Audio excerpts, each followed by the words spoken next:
Her cheating will never matter. My name is James Henry Clover, and I am a writer by trade. I come from a long line of writers, teachers, novelists, and journalists. I'm not a particularly good writer, or at least that's the general consensus, but I write to make a living and keep a roof over my head. I write mostly technical manuals, and companies hire me because I'm pretty good at a wide range of technical issues. I can analyze their internal documents and create a user-friendly manual that is easier for the average consumer to understand. My office is in the basement of my house, and my job doesn't require me to travel much. All in all, we have a quiet life, but it's a good life. Every writer like me wants to believe they have at least one great novel and maybe a collection of short stories inside of them. I'm no different than anyone else. I try to find a little time each week to write for myself. Someday, if I'm lucky, I'll be successful. For now, what I do allows me to pay the bills. My wife is Barbara, and I love her with all my heart. I'm not overly religious, but not a day goes by that I don't say a quiet prayer of thanks for having her in my life. She is my center. She is a pillar for me. Without her, I think I would be drifting in unknown directions. With her, I know who I am and move forward with confidence. She is everything to me. In our 5 years of marriage, I have kept only one secret from my wife. It's a little game I play, and it brings me joy. When I am in my office in the basement and the house is quiet, I can hear my wife moving around upstairs, and especially when she is in the kitchen. I can even hear her phone calls. I don't want to eavesdrop on her. I just enjoy hearing her voice and sharing that part of her day. I should also tell you that our house has a little quirk that I love. It's an old house built on a pretty steep slope. It was built about 50 years ago by a carpenter for his family on an inexpensive piece of land. There's a one-car garage in the back that faces the alley, and I usually park there. The second attached garage was built more recently on the level of the house and faces the street. Barbara uses it. Because of the slope in the back, there is a door to the basement, and I often come and go through my office without much noise. That's the kind of life I have. It was a happy life until it ended. It was Saturday. I went for my usual morning run and came home through the basement door. Jogging is a great way to clear the mind, let the thoughts flow, and get some new ideas. I needed those ideas. I was writing a story about a farmer whose crops had failed. There was a drought in the entire county, and crops were dying everywhere. It had to be a story about a family coming together to get through hard times, persevere, and survive. I thought I had it all figured out, so I sat down to write. Henry was a farmer. His father was a farmer, like his father's father before him. Farming was in his blood, and it was all he knew. That doesn't mean he was an ignorant man. He knew his business, and it was his life. For Henry, farming was an act of faith in the partnership between himself and Mother Nature. Everyone did their part to make the crops grow, and together they could do anything. Sometimes Henry thought that with a little water and sunlight he could grow corn on a rock, but not this year. It was dry all over the county this year. It was the worst drought he had seen in his entire life. The well had enough water for his family and horses, but that was about it.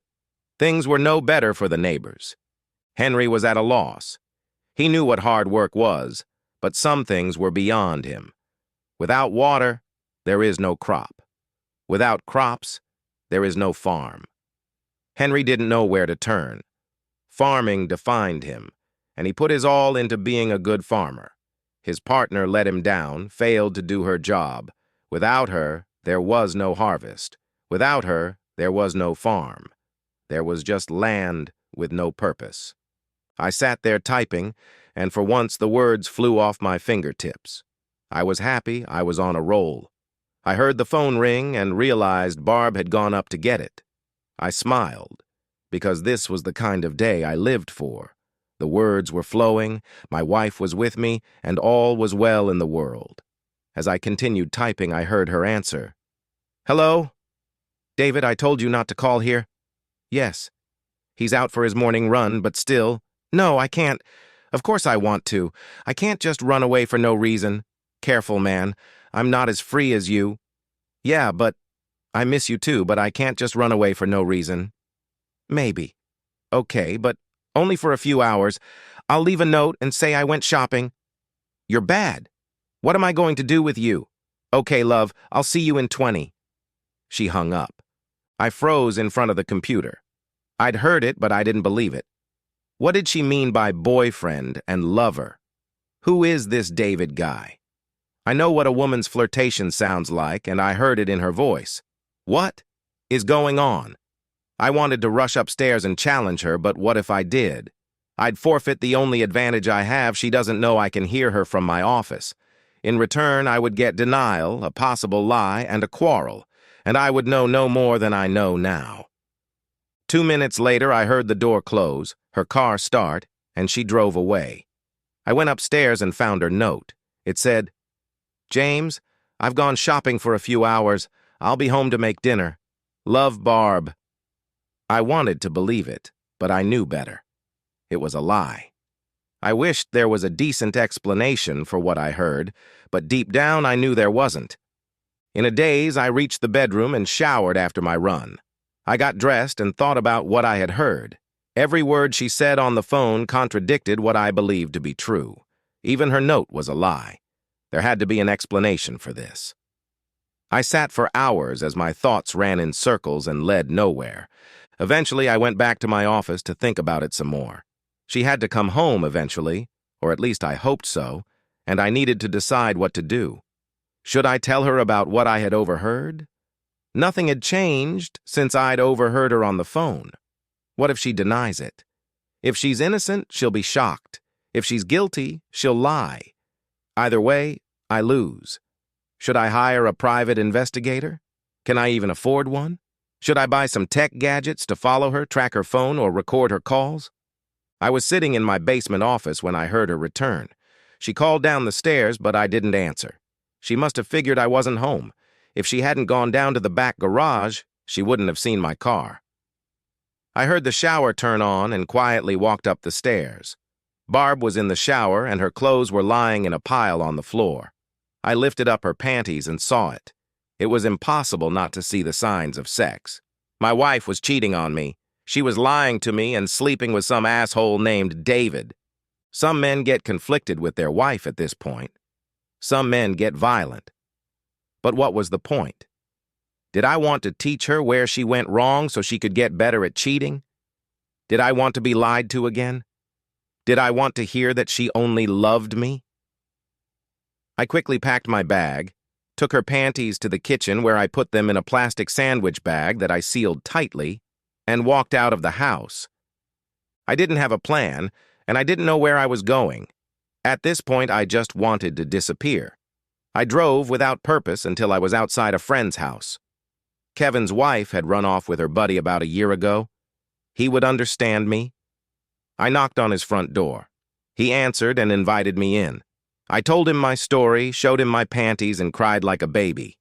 Kevin understood. He had been through it himself, and I had been there for him when he needed a friend. Now our roles have reversed. I don't want her to know where I am. I want to just disappear until I figure out what to do. I don't want to talk to her. I don't want to listen to her excuses and lies. If I have to look at her right now, I'm afraid I'll do something I can't undo. I swear I could kill her right now. I understand, James, believe me. I've been there, and I understand it all too well. Kevin was a true friend. I asked Kevin, "What did you do when you found out?" I needed his advice. I came home and saw the note. It wasn't there anymore. I was lost. You remember. I was like in shock. I didn't know what to do. You sat with me for a few days until I came to my senses, and then I went to a lawyer. Now I'm going to sit with you the way you sat with me. And I heard her on the phone, but I didn't want to believe it. I thought there had to be another explanation, but all this talk of her calling him lover and boyfriend was too much. Then I found her soaked panties and realized there was only one explanation. How could she do this to me? What did I do to deserve this? Don't I make enough money? Am I not good in bed? God knows I've never cheated on her. What's wrong with her? Does she know where you are?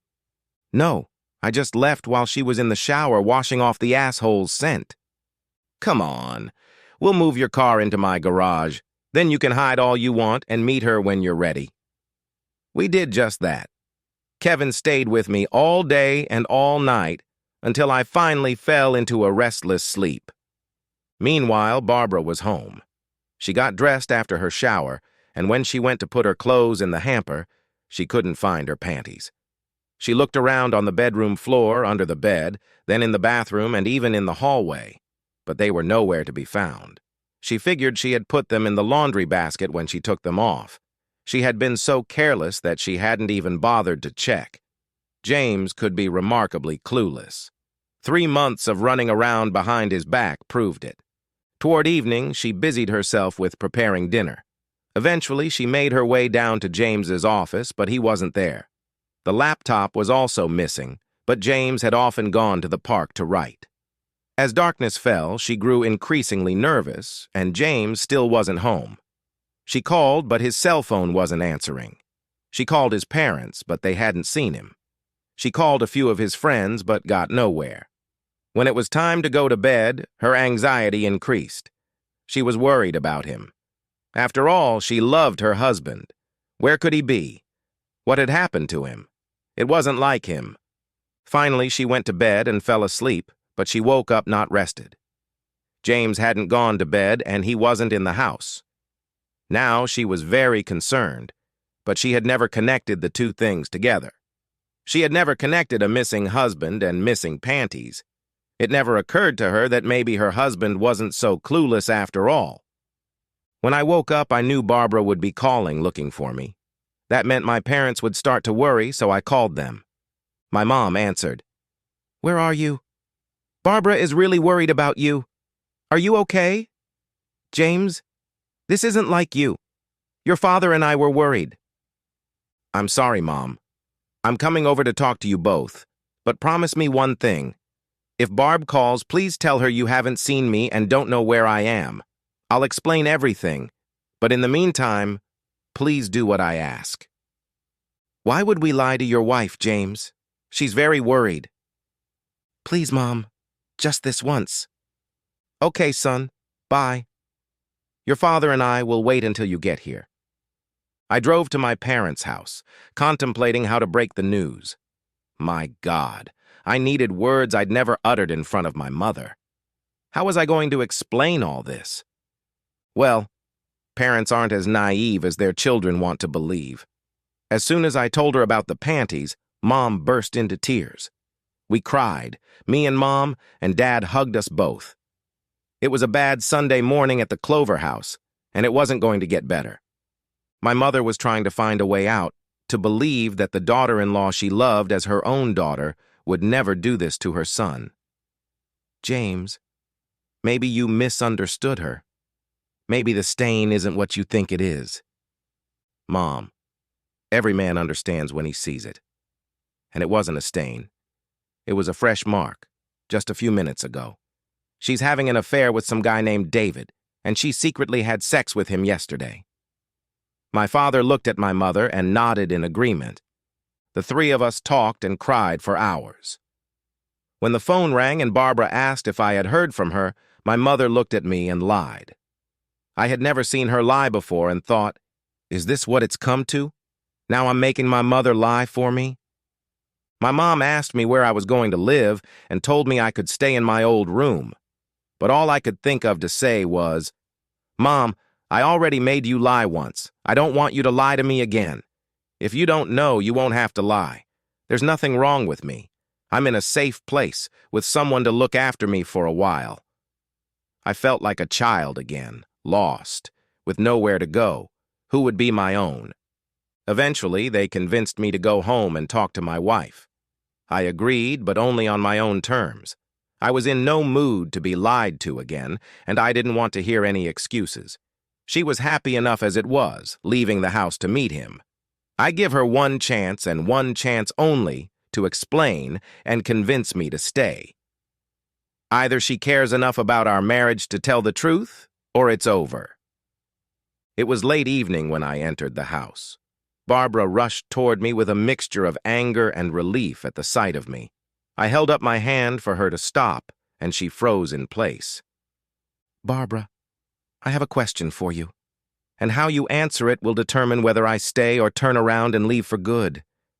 Do you understand me?" Barbara trembled. I left without a word. Now I had given an ultimatum that was so unlike me, and then there were the panties missing. Now she was terrified. "I think you've been lying to me. I want the truth, and I want it now. Who is David, and what does he mean to you?" All color disappeared from Barbara's face, and her eyes dropped to the floor. "I don't know any David. What are you asking me?" "Lying won't save us, Barbara. Who is David, and what does he mean to you?" She rose to her feet and turned to face me. "I told you I don't know any David." "Then tell me why your panties are wet." "Yes, I knew." Barbara could no longer deny it. She collapsed to the floor and burst into tears. "I'm sorry, James. It was a mistake. I'll break up with him, I promise. It never meant anything." I got confirmation. The details didn't matter. I knew enough. My wife had chosen to lie rather than tell the truth, and that proved more to me than her sexually suggestive panties. I turned and walked out of the house, leaving my wife's screams behind me unanswered. I walked back to Kevin's house and parked in the garage. For now, I remained invisible, lost as I was in my marriage. Barbara started calling everyone and begging them to let her know if they heard from me. When she called my parents, her mother-in-law answered.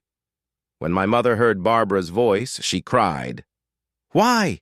How could you do this to me? Please tell me you didn't do it. Barbara, please tell me it's all a misunderstanding. James is not strong. He can't accept betrayal. Please tell me it's not true." Barbara couldn't lie anymore in the face of all that she had done. She was completely out of it. She just cried along with my mother and begged for forgiveness. Without further ado, the line broke, and Barbara felt as alone as she had ever felt in her life. I felt alone, too. I had Kevin looking out for me, but I needed my wife. I needed our marriage. But in my mind, it was dead. How could she betray me like that? What was it about me that made her laugh as she left the house for her lover? I felt like a failure in every way and saw no continuation of my life. I was an empty shell, unloved, betrayed, ridiculed by the wife I loved and trusted. In my ears, I kept hearing her words. It never meant anything. If her affair meant so little to her, what could our marriage mean when she risked everything to be with him? By Monday, I knew what I had to do. I called Kevin's attorney, who was handling his divorce, and set up an appointment for Tuesday morning. His attorney had seen it all too many times before. He knew what would happen next, and how two people would be destroyed by a stupid and selfish act of betrayal. I could tell he hated his job. You don't have children. It's a blessing. It's a no-fault state, so you split everything in half. You both work and earn about the same, and neither of you can afford a house on your own. Plus, you haven't owned the house in years, so there isn't much equity in it. There is no reason for alimony. You leave each of you your cars and your payments. You split your savings. You will each keep your retirement accounts. You'll sell the house, and if you're lucky, you'll get a few dollars that you'll split between you. Her cheating will never matter. Okay. Do I have to do anything now? You can take half of your savings and transfer it to your own account, and you can cancel the joint credit cards after you pay off the balance owed or just clear your name. You need to keep paying your electric and gas bills, insurance, and so on. It will seem bad form to the judge if you allow the property you jointly own to be jeopardized. How long will all this take? To get a divorce? It could take as little as 4 months if both parties agree, or as long as a year if she resists. Do you have any idea what she'll do? No. Maybe she'll be happy about it. She has a boyfriend of her own, and obviously she's been more forthright with him than with me. Maybe that's what she's going for. I'd give you free advice, but let's be honest. You'll pay for it. Talk to her. Don't get into something you can't undo later. I've seen all kinds of stupid things that happen in marriages, and I've seen them blow up over everything and nothing. Talk to her. Maybe she's sorry. Maybe she will try to make amends and you can work through it. Weirder things have happened. Make it up to me? How? Will she give me the same thing she gave him? Is she gonna say, well, now that I'm busted, I'm gonna stop having sex with him? Oh, wait, she already said that? No thanks. I don't need seconds from my own wife. Besides, how do you rebuild trust? She walked out of our house laughing, happy and ready to sleep with someone else's husband. How do you move on with your life after that? I'm just thankful I never saw them together. I only heard them talk. If I had seen them, I would never have gotten over it. Yeah, I can see your point. Believe me, I see it every week and I still can't understand it. I have people come through that door with stories just like yours. Businessmen, store owners, farmers, teachers, preachers, other attorneys come to me, and it never ends. 5 years ago, I had to go into another attorney's office in town because my wife was cheating on me and I needed a divorce.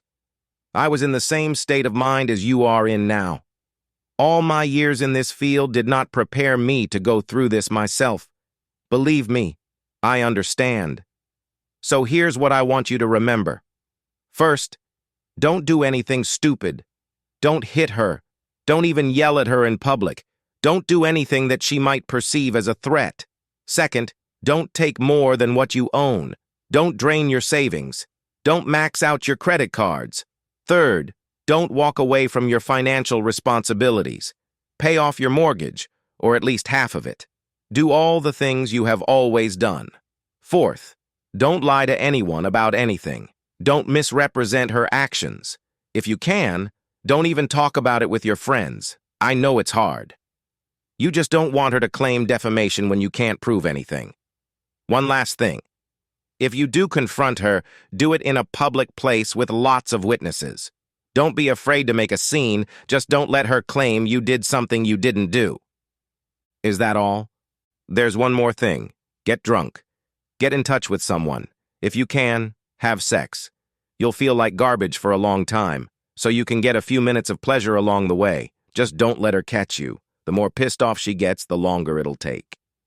How soon can she be serviced? Friday, if that's what you want. Yes. Serve her as soon as possible. I have nothing to come back to. I walked out of his office feeling even worse than when I walked in. We only had one credit card in common, so I went to the bank and paid it off. Then I canceled it. After that, I withdrew half of our remaining savings, which wasn't much, and opened a new account at another bank. Later, I changed my life insurance and beneficiary on the retirement account. The life I had worked so hard to build was crumbling around me. I was taking it apart piece by piece. That evening, I stopped by my folks' house to let them know I was okay. Mom cried a lot and Dad sympathized. They told me that Barbara had basically admitted to her actions, or at least didn't deny them, which was the same thing.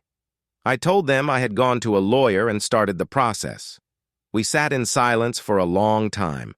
It felt more like a funeral than a dinner party. Wednesday and Thursday went by and I kept stalling. I tried to work, but I couldn't focus.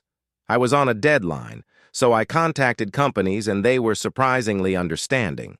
My cell phone kept getting messages from Barbara starting Saturday night, but I ignored them. They didn't stop, but I didn't want to hear anything she had to say. Friday came, the day of reckoning. I crawled out of bed and showered, then got dressed. I was numb and felt nothing. No sadness, no joy, no pain, nothing. I just sat in the chair and waited. I listened to her messages, and at about 2 o'clock in the afternoon, I got a call. At first, there were no words, just sobs. Finally, she said, "I'm so sorry. I wish I had never hurt you. Please forgive me." Then she hung up and the call stopped. I wanted to forgive her so badly. I wanted to take her in my arms and wipe away her tears. I wanted us both to feel loved again, but I couldn't do it. I was empty. I was dead inside. Eventually, I sat down and started writing. Henry was a writer. His father was a writer, like his father's father before him. Writing was in Henry's blood, and it was all he knew. Moreover, Henry was a married man, and his wife was his life. For Henry, marriage was an act of faith in the partnership between him and his wife. Each contributed his or her part to the marriage, and together they could do anything. Sometimes Henry thought that with love and trust they could do anything, but not now. Now their marriage was dead. It was the worst pain he had known in his entire life. His wife was cheating on him, and he held the proof in his hands. Henry was at a loss. He knew what hard work was, but some things were out of his control. Without trust, there is no marriage. Without marriage, there is no home. Henry didn't know where to turn. His status as a husband defined him, and he was putting all his efforts into being a good husband. His partner failed him, she failed him. Without her, there was no marriage. Without her, there was no home. There was just a house with no purpose. I couldn't bring myself to see Barbara while the divorce was pending. The life together as I knew it, as I wanted it, had died, and it was a burial. When it was over and time had passed, I agreed to meet with her and talk to her to understand. Why? I thought we were good together. What did you need that we didn't have together? I don't know if I can explain it. I'm still trying to figure it out myself. I was a grown woman with a wonderful husband, but I also had responsibilities. We had a mortgage, car payments, taxes, dinners to cook, a house to clean and maintain, and in some ways it was wonderful, but in some ways it was more than I was ready for. I wanted to feel like a girl again, with no worries or obligations. I wanted to have fun. I thought we were fun. Yes, we had a lot of fun, but we were also adults. I just wasn't ready. I wanted to live with you, but I wanted it to be like two teenagers sneaking away for a night of fun and sex. Instead, we were like younger versions of my parents. I'm not ready to be my parents. Did David give you that kind of freedom? Yeah, I guess so. With David, it was just fun. I behaved badly, maybe even more than I would have liked. David didn't make any commitments. It was just sex, and I enjoyed it. So where did you meet this David? It doesn't matter. It doesn't matter, or what I know doesn't matter. I suppose I still don't think highly enough of him to know about him, even though he knows everything about me. I suppose he knew you were married? He probably thought I was a real loser who couldn't satisfy his wife. I never let him talk you into it. He tried, but I cut him off until he changed his point of view. How generous of you. How many minutes did you deny him sex because of me? Please don't be like that. I still want us to be friends. Can't we just have a nice conversation? Maybe someday, but not now. I think it's too soon. I'll leave you now. I guess you need to get back to having fun with carefree David. Barbara sobbed. I guess in her mind she could have a loving relationship with the man she had betrayed and also have fun with her lover. I didn't have that, at least not yet. I didn't start hiring a private investigator or anything, but a few months later I saw them together. I got his license plate number, talked to a cop friend, and got his name and address, promising not to do anything stupid. I wasn't going to do anything I'd regret later. I went to his front door while David was at work and spoke quietly and calmly to his wife. I told her that I didn't have any proof that I could show her, but I knew that her husband had had a long affair with Barbara Clover and that their liaison had cost us our marriage. I thought she might want to know. If I were her, I'd want to know too. 2 weeks later, I received a call from an angry and very upset ex-wife accusing me of ruining David's marriage. Apparently his wife had caught them together and took no more favorably to their behavior than I did. I guess everyone has to grow up at some point. The end! Subscribe to my channel. Thank you!